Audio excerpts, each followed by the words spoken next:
En fait, c'est quoi un trou noir? Est-ce que c'est un trou noir dans l'espace ou qu'est-ce que c'est réellement? C'est ce que nous allons étudier aujourd'hui sur notre chaîne Sciences et Culture TV. Avant de révéler précisément c'est quoi un trou noir, nous vous invitons à vous abonner à la chaîne Sciences et Culture TV, à mettre un like, à mettre des commentaires, à mettre un pouce bleu et à partager. On y va. Donc, qu'est-ce que c'est qu'un trou noir? Un trou noir est une région de l'espace où la gravité est tellement intense que rien, même pas la lumière, ne peut échapper de son attraction. Alors, on rappelle que le Soleil, qui est notre étoile, exerce une force de gravité sur tout le système solaire, ce qui permet de maintenir les planètes du système solaire là où elles sont. Eh bien, sachez que le trou noir exerce une gravité sur son environnement ou sur la région là où il est situé, de telle sorte que rien ne peut lui résister. Donc, il attire tout ce qui est autour de lui. Et même la lumière, qui est rapide, qui a une vitesse de 3 à 10 puissance 8 mètres par seconde, ne peut même pas échapper au trou noir. Alors, on va étudier ça en détail. Il faut savoir que ce phénomène découle de l'effondrement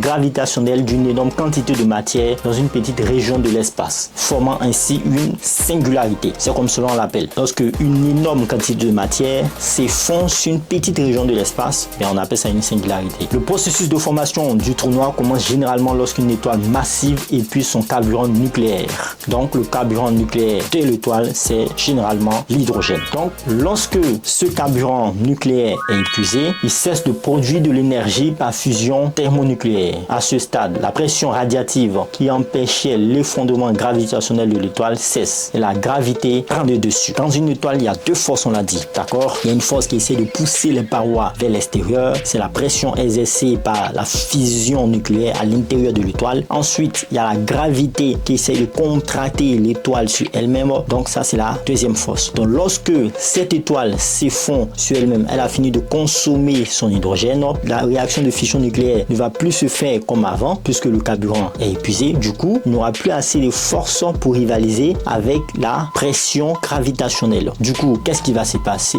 Eh bien, la force gravitationnelle va prendre le dessus et va écraser l'étoile. C'est ce qui se passe ici. Donc, on disait qu'à ce stade, la pression radiative qui empêchait le fondement gravitationnel de l'étoile cesse et la gravité prend le dessus. Lorsque le cœur d'une étoile massive se fondre, il subit une compression extrême, créant une force gravitationnelle intense. Cette compression peut être si puissante qu'elle écrase les électrons et les protons ensemble, formant des neutrons. Et éventuellement, lorsque la densité atteint des niveaux extrêmes, elle forme cette fois-ci une singularité. On rappelle, une singularité, c'est le fait qu'une étoile massive et grande s'effondre sur un petit espace. La singularité est un point infini où les lois de la physique telles que nous les comprenons actuellement cessent de s'appliquer. Donc, on parle d'un autre domaine là. Elle est entourée d'une région appelée horizon des événements, au-delà de laquelle rien ne peut échapper à la force gravitationnelle du trou noir. L'horizon des événements marque le point de non-retour pour tout objet ou rayonnement qui s'en approche. Donc, si vous allez à proximité d'un trou noir et que vous tombez dans l'horizon des événements, c'est un point de non-retour. Il n'y a aucune possibilité de vous échapper. Une fois franchi l'horizon des événements, même la lumière est irrémédiablement entraînée vers le cœur du trou noir. C'est pourquoi le trou noir ou les trous noirs sont invisibles à l'observation directe car aucune lumière ne peut en émaner. Ça veut dire que s'il y a un trou noir là,